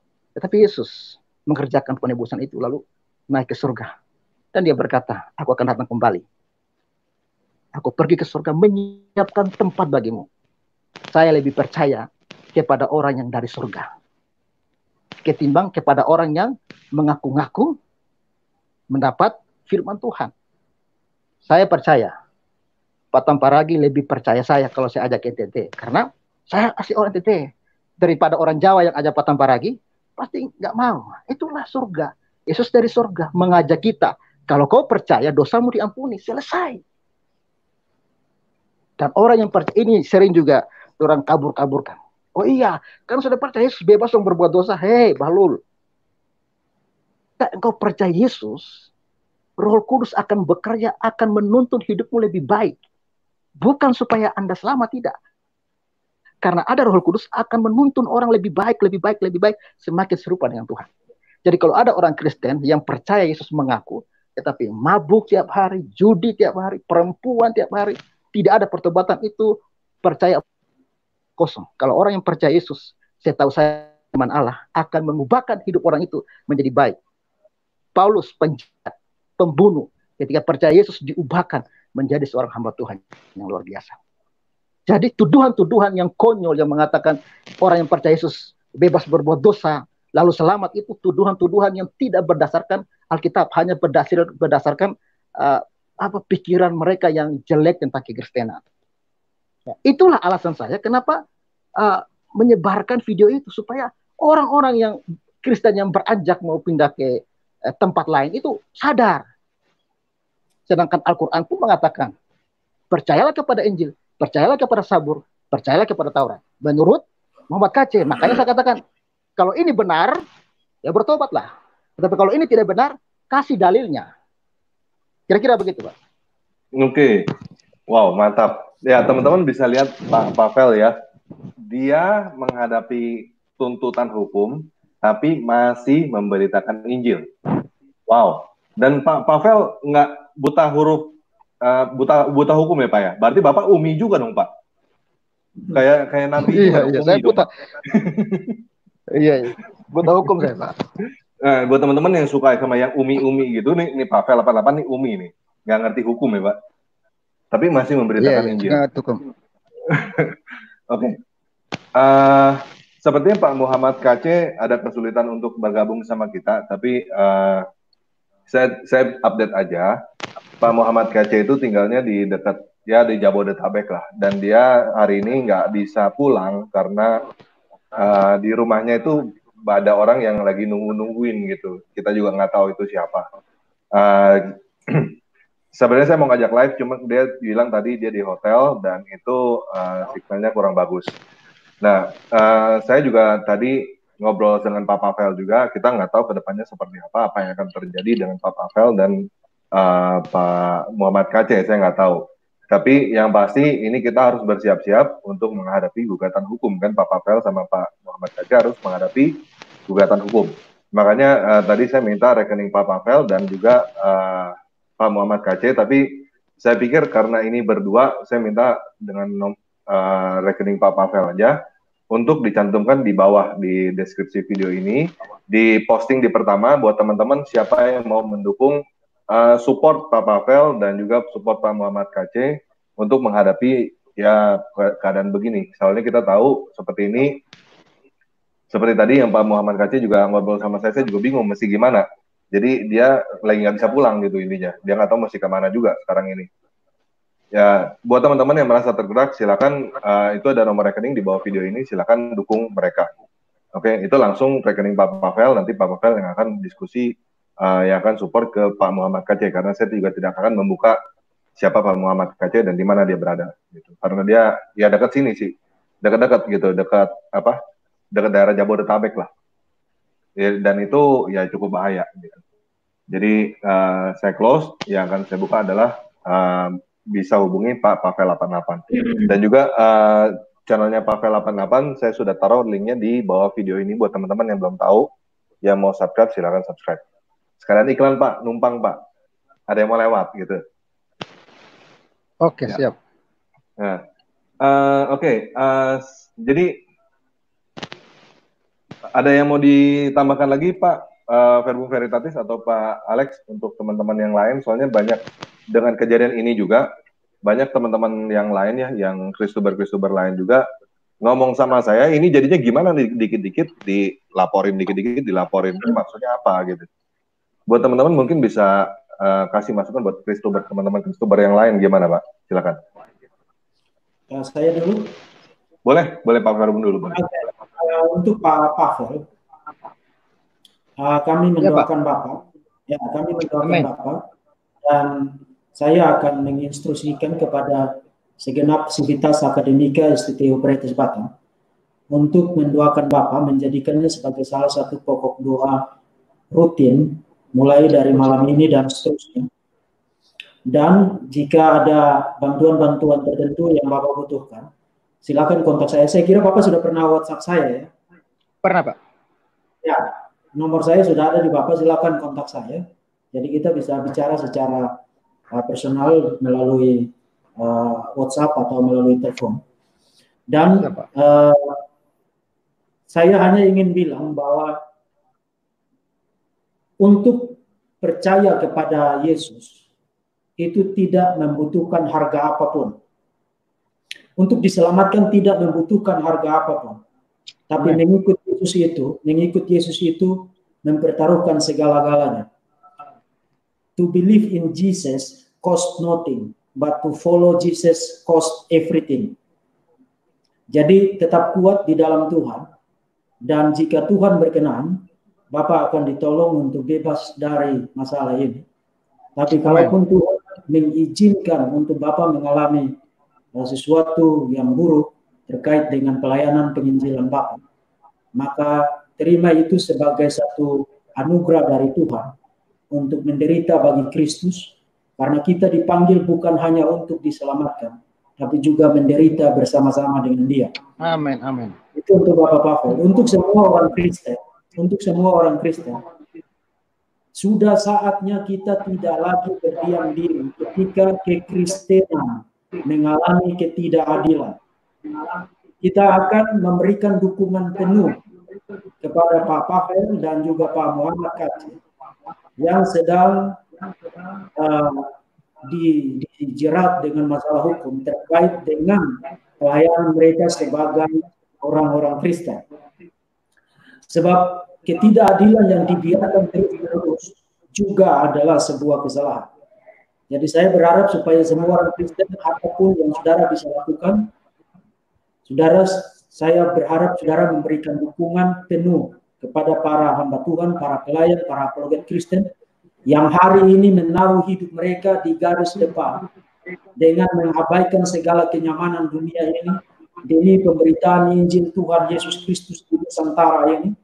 Dan saudara sebagai orang-orang Kristen yang telah ditebus oleh Tuhan Yesus Kristus, hari ini saudara dipanggil untuk berdiri sebagai pengikut Kristus, memberikan dukungan, mendoakan para hamba Tuhan, khususnya Pak Pavel dan Pak Muhammad Kace yang sedang menghadapi masalah ini. Kita berdoa supaya Tuhan menyatakan kedaulatannya, mengontrol segala sesuatu untuk mendatangkan kebaikan bagi kita sekalian. Sebab Alkitab berkata bahwa Tuhan turut bekerja di dalam segala sesuatu untuk mendatangkan kebaikan bagi orang-orang yang percaya. Itu bagi orang-orang Kristen. Bagi Muslims, dunia apologetika itu adalah satu disiplin ilmu yang sah di dalam bidang pendidikan. Jadi supaya Anda tidak baperan, seakan-akan hanya Anda yang boleh mengkritik kekristenan, boleh menyerang kekristenan. Tapi begitu Anda dikritik, Anda diserang, mendadak Anda mewek-mewek, cengeng. Dunia apologetika atau pembelaan iman, the defense of faith, adalah salah satu bidang ilmu yang sah di dalam dunia pendidikan teologi Kristen. Dan di dalam dunia apologetika memberikan pembelaan defensif atau pembelaan yang sifatnya positif atau pembelaan ofensif, pembelaan yang sifatnya negatif, menyerang, mengkritik pandangan-pandangan lain, itu merupakan hal-hal yang sah di dalam bidang studi pendidikan teologi Kristen. Bahkan Anda juga punya mata kuliah perbandingan agama, kan? Anda tidak belajar perbandingan agama lalu duduk dan menyanyi singing kumbaya dan teletabis di dalam kelas, bukan? Anda mengkritisi ajaran-ajaran lain, bukan? Jadi mari kita berdiri dan duduk di atas standar yang sama di dalam dunia yang waras ini. Dan berhentilah menjadi manusia-manusia yang baperan, yang mewek-mewek, yang cengeng di dalam dunia ini. Dan belajar untuk menjadi dewasa, grown up. Jadilah dewasa. Kalau memang kritikan itu tidak engkau senangi, maka anggap itu satu ajakan bagimu untuk berpikir lebih jelas, lebih tajam, lebih jernih, lebih teliti untuk memberikan pembelaan. Dan Anda punya hak untuk memberikan pembelaan defensif terhadap ajaran Anda jika Anda tidak setuju dengan kritikan pihak lain. Demikian juga kekristenan. Sebab kalau itu menyangkut apologetika Kristen dan Islam, ingat saya selalu katakan, kekristenan tidak pernah mulai duluan. Tidak pernah. Kekristenan tidak pernah mulai duluan menabuh gendang serangan teologis terhadap Islam. Serangan teologis itu pertama kali dimulai oleh Quran dan Muhammad terhadap kekristenan, dan itu sangat banyak di dalam Quran dan juga di dalam hadis-hadis. Dan itu berarti apologetika Kristen itu tidak pernah merupakan apologetika yang murni menyerang, tapi apologetika yang merupakan counter attack. Dalam arti iman kami, keyakinan kami, Alkitab, iman Kristen dikritik, diserang secara teologis oleh Islam, Quran dan Muhammad, maka kami punya hak untuk memberikan defense of faith, pembelaan iman terhadap iman kami sebagai orang Kristen. Jadi saya berharap supaya kita menjadi lebih dewasa. Betapapun kita tidak suka terhadap kritikan dari pihak lain terhadap keyakinan kita, kita diajak untuk menjadi dewasa, berpikir dengan jernih, dan memberikan respons secara intelektual dan secara bertanggung jawab. Dan kalau memang Anda merasa bahwa Anda punya kemampuan untuk ada di meja perdebatan, ada di meja diskusi untuk membela imanmu, maka silakan lakukan. Itulah yang dilakukan oleh orang-orang beradab dan berpendidikan di dalam dunia milik Tuhan, bukan melapor-lapor. Jadi berhenti menjadi orang-orang cengeng dan jadilah orang-orang dewasa yang menunjukkan kualitas intelektual yang patut dihargai. Jadi itu yang bisa saya sampaikan untuk saudara-saudara yang muslim. Jadi dunia apologetika itu bukan dunia serang-menyerang untuk menghina, menyakiti. Itu adalah satu disiplin ilmu. Satu disiplin ilmu yang sah. Saya sendiri meraih gelar sarjana, magister, termasuk juga itu belajar apologetika, itu satu mata kuliah tertentu di dalam kurikulum pendidikan teologi Kristen. Jadi jangan baperan, jangan cengeng. Untuk para Kristuber Kristen, para apologet Kristen di YouTube khususnya di Indonesia, saya pernah katakan di grup Kristuber bahwa kita tidak perlu meniru siapapun, jadilah diri sendiri. Tapi dengan satu catatan, apapun itu, entah dengan cara, metode, apapun itu, tetap kedepankan pemberitaan Injil Tuhan Yesus Kristus. Sebab apologetika itu bukan soal winning di argumen, bukan soal itu. Bukan soal itu. Tapi membawa orang kepada Tuhan Yesus Kristus melalui argumen-argumen. Jadi tujuan kita adalah pemberitaan Injil dan orang diselamatkan melalui pemberitaan Injil. Sebab tanpa pemberitaan Injil tidak ada harapan bagi keselamatan, tidak ada harapan bagi dunia ini untuk memperoleh hidup yang kekal. Tuhan Yesus memberkati saudara-saudara sekalian. Saya sekalian pamit karena ini sudah jam 10:30, saya harus pulang ke rumah. Kiranya Tuhan Yesus menjaga kita sekalian. Salam. Shalom, thank you Bro Verbum Veritatis. Nah, saya mau tambahin sedikit apa yang dikatakan Bro Verbum. Jadi mungkin teman-teman lihat kita ini cuman ya bikin YouTube dan lain-lain. Cuman di balik ini saya mau ajak teman-teman melihat ini dengan mata kepala sendiri dan ini yang sedang terjadi sekarang ini dengan Bro Pavel dan juga Pak Muhammad KC. Ini saya ambil dari 2 Korintus 4 ayat 8, dalam segala hal kami ditindas, namun tidak terjepit. Kami kehabisan akal, namun tidak putus asa. Kami dianiaya, namun tidak ditinggal sendirian. Kami dihempaskan, namun kami tidak binasa. Kami senantiasa membawa kematian Yesus dalam tubuh kami, supaya kehidupan Yesus juga menjadi nyata di dalam hidup kami. Sebab kami yang masih hidup ini terus-menerus diserahkan kepada maut karena Yesus, juga supaya juga hidup Yesus menjadi nyata di dalam hidup kami yang fana ini. Maka demikianlah maut giat dalam diri kami dan hidup giat dalam kamu. Jadi buat teman-teman juga, walaupun di depannya kita sepertinya fine-fine aja, nggak ada apa-apa, tapi kenyataannya kita semua ini yang jadi apologet ini meresikokan hidup kami. Ini kenyataan. Dan juga yang dilakukan oleh Bro Pavel, ya teman-teman nggak sendiri. Kita nggak tahu apa yang akan terjadi. Dan juga buat teman-teman yang mau jadi Kristuber, yang mau seperti apologet juga seperti kami, ini adalah makanan dan ini adalah resiko yang harus teman-teman telan. Jadi jangan cuma ngeliat enaknya doang. Ini harus ditelan.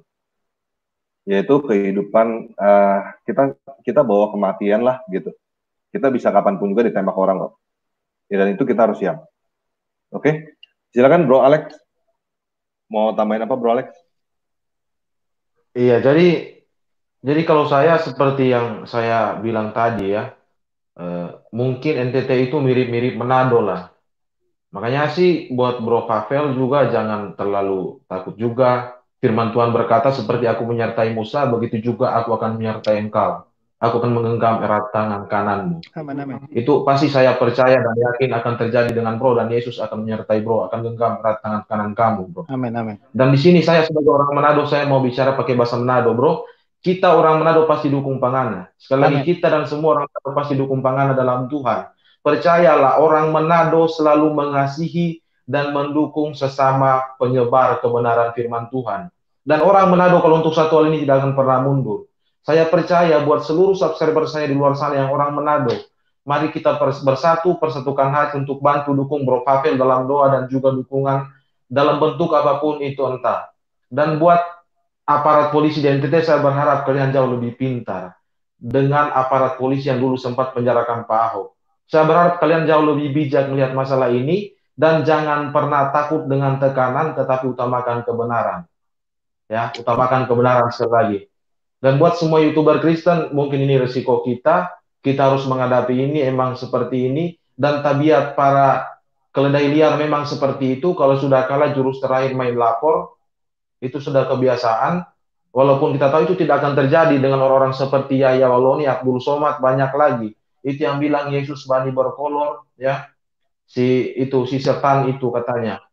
Yahya Waloni yang bilang bukan hanya menista Kristen tetapi menghanyurkan Kristen, itu tidak akan terjadi apa-apa. Tetapi kita sebagai orang Kristen itu ya nggak usah takut lah. Kita bukan orang cengeng yang bisa ditakut-takuti dan menyerah dengan keadaan seperti ini. Itu saja Bro dari saya. Thank you. Oke, thank you Bro Alex. Jadi kita juga tidak perlu untuk membalas ucapan-ucapan mereka ya Bro Alex. Betul nggak Bro Alex? Iya, nggak usah ikut-ikut lah. Karena kalau kita seperti mereka, ya.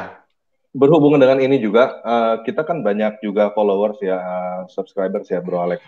Mungkin juga Bro Alex bisa kasih masukan buat teman-teman yang biasanya nih panas nih ngelihat komentar-komentar di video-video kita panas gitu.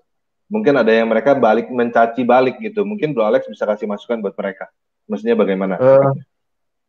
Kalau buat saya, orang Kristen yang bijak itu tidak akan itu yang memang jadi permasalahan sejak dulu kan. Ada banyak YouTuber Muslim yang justru menyerang YouTuber Kristen dari komentar para pengikutnya gitu loh.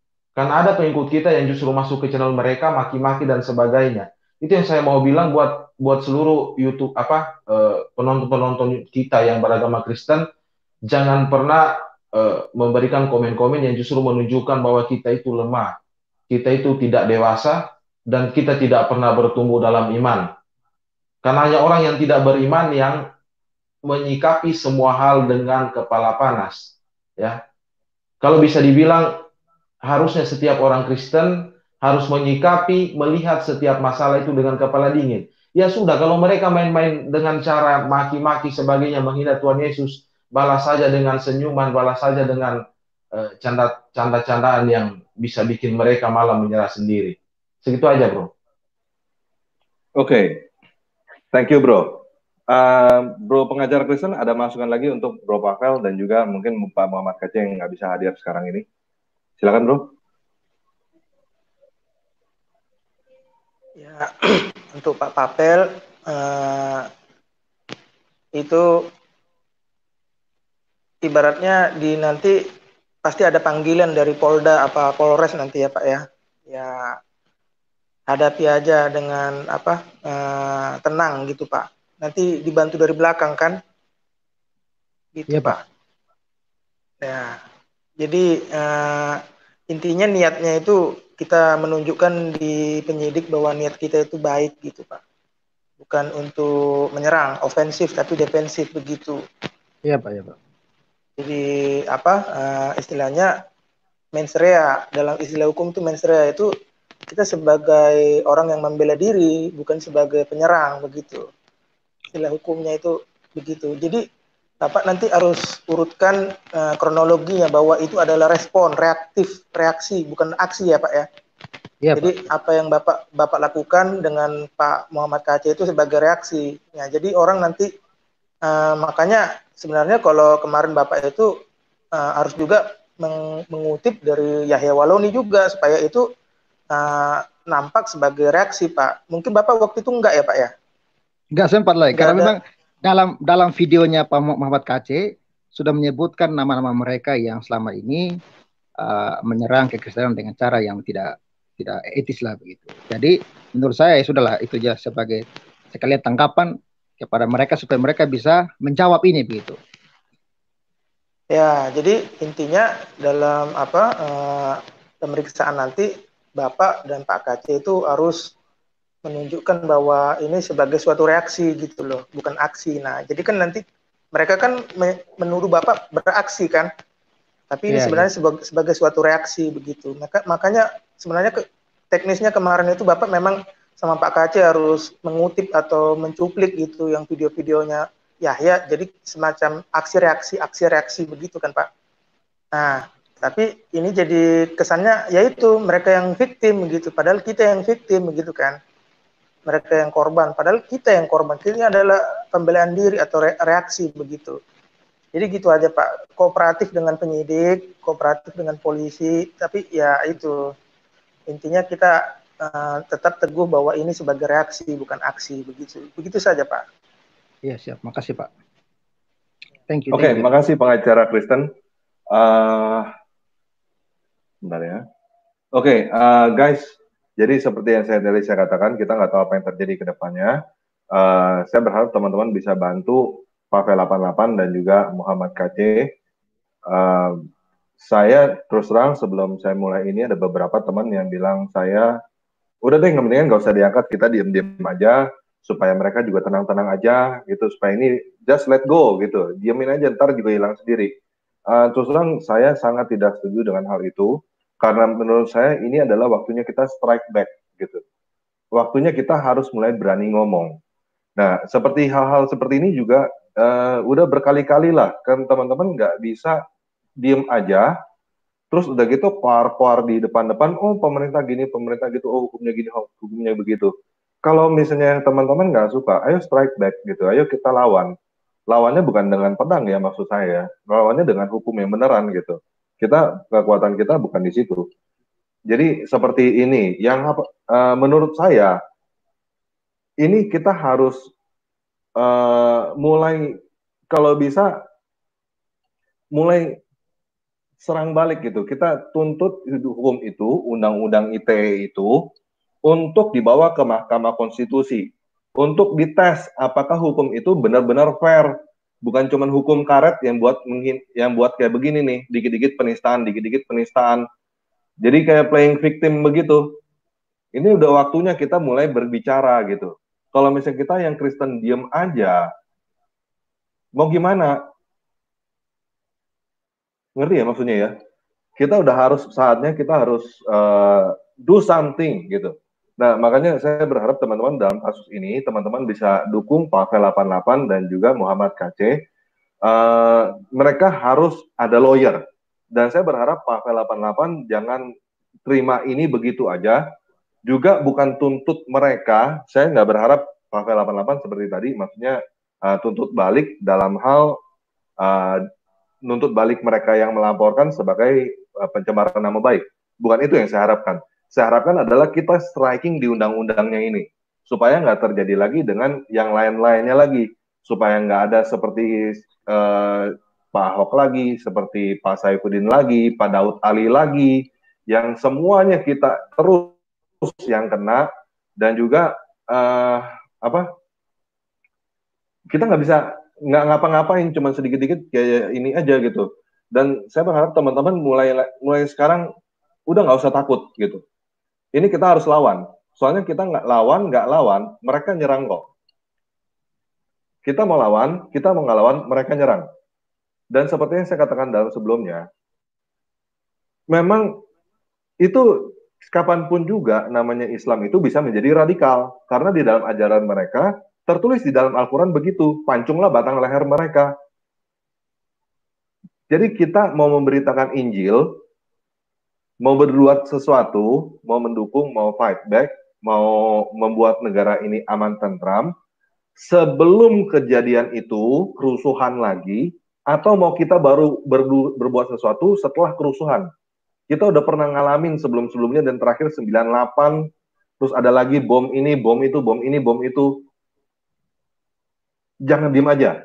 Ini saatnya kita do something. Terus terang, saya mesti ngomong, sebenarnya saya juga bukan orang yang beragama bagaimana yang begitu pedulinya seperti apa, bukan. Saya juga bukan orang yang super suci. Tapi karena saya mau mencegah supaya hal seperti ini tidak terulang lagi, dan lagi gitu. Kita mesti do something dah. Dan sekali lagi, jadi saya berharap teman-teman dukung ya Pavel 88, juga Muhammad KC, dan juga saya berharap polisi, pihak polisian dan juga pihak hukum bisa bertindak secara fair gitu. Kita bukan mau nuntut balik, tapi ini undang-undang ini udah nggak benar, ini undang-undang karet gitu. Oke?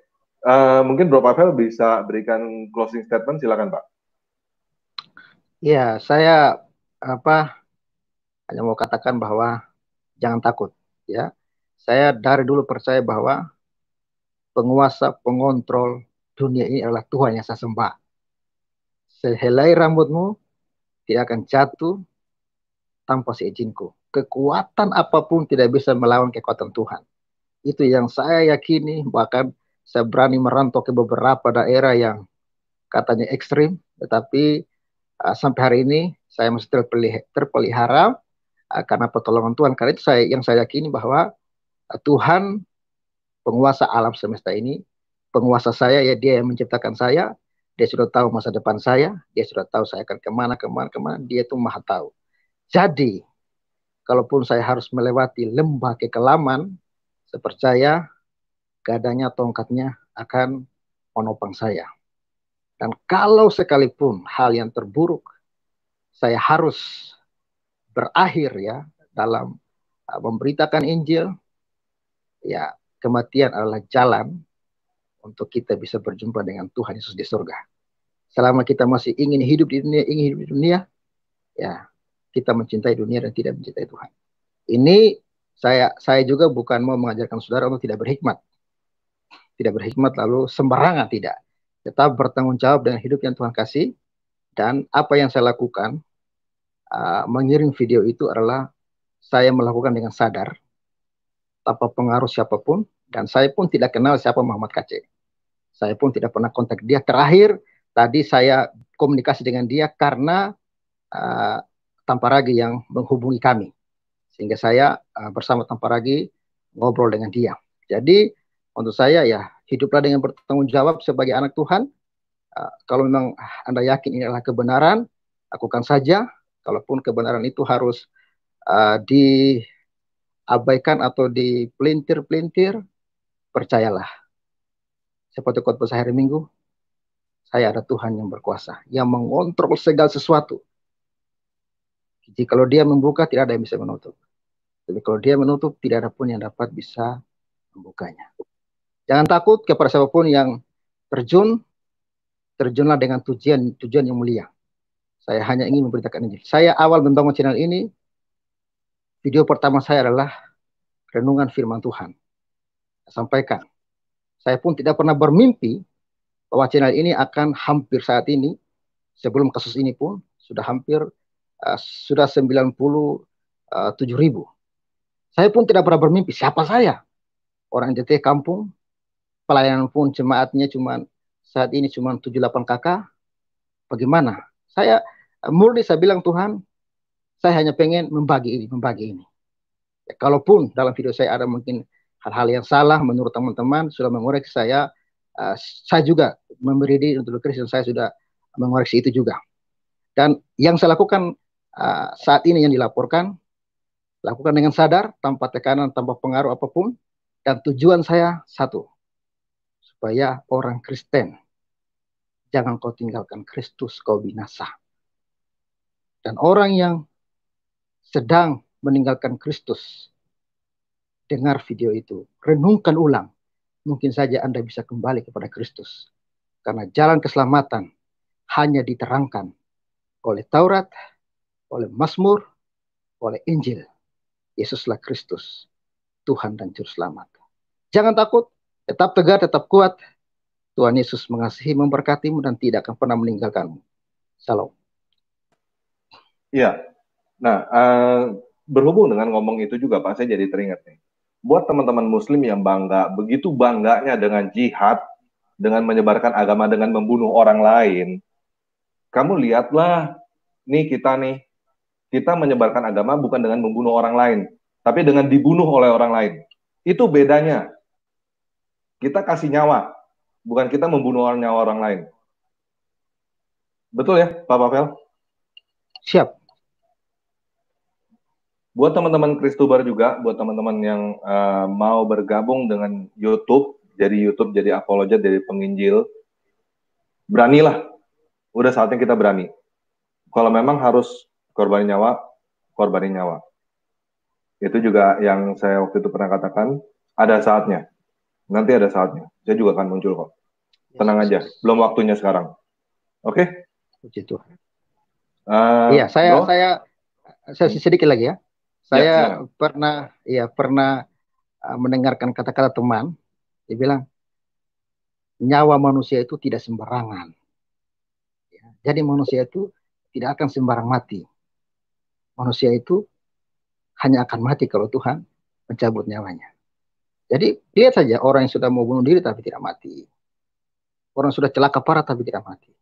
Jadi tidak bisa menghindari maut. Semua akan berakhir. Tetapi pastikan Anda berakhir hidup dalam Kristus. Karena hanya itu jalan untuk ke surga. Di luar Kristus, Anda pasti binasa. Sekian. Ya, makasih banyak Bro Pavel.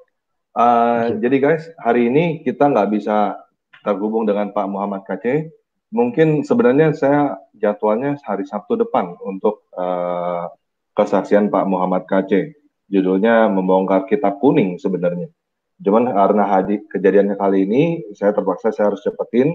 Tadi juga saya sebenarnya udah undang Pak Muhammad KC untuk bergabung dengan kita, tapi sepertinya ada kendala teknis, nggak bisa kita lakukan. Oke, sekali lagi saya ucapkan terima kasih buat teman-teman semua yang udah hadir.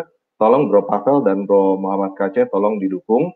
Saya juga sebelumnya juga belum kenal dengan mereka. Dari kejadian ini aja saya jadi kenal. Udah saatnya kita orang Kristen bukan saatnya berdiam diri. Kalau misalnya kita berdiam juga, jangan heran kalau suatu saat nanti di depan rumah kamu dibom. Terjadi kerusuhan di depan rumah kamu. Karena kamu diam aja. Oke? Sekian video kali ini. Yesus Kristus, penguasa kita, memberkati.